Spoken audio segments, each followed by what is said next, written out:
Early yesterday morning in Venezuela, armed members of Nicolás Maduro's secret intelligence force broke into the homes of government officials connected to the only legitimate president of Venezuela, Juan Guaidó.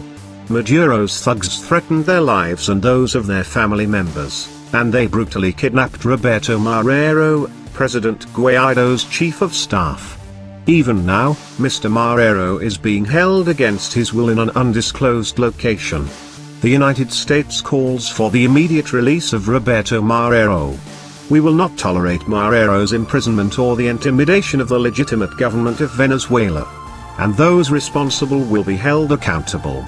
Maduro must release Marrero now. This egregious violation of the rule of law is only the most recent example of Maduro's brutality and despotism.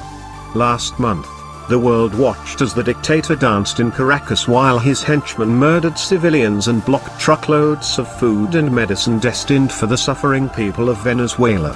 And just a few weeks before his inauguration, Maduro's intelligence forces arrested interim President Guaidó in a shameless attempt to bully him into silence. Fortunately, they failed.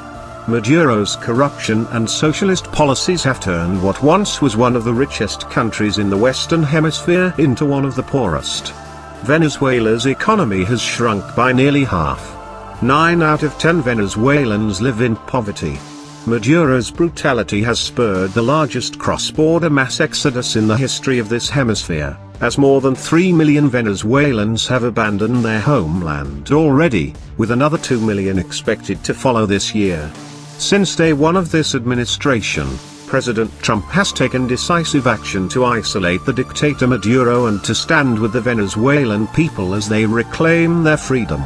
At the president's direction, the United States has cut off illicit sources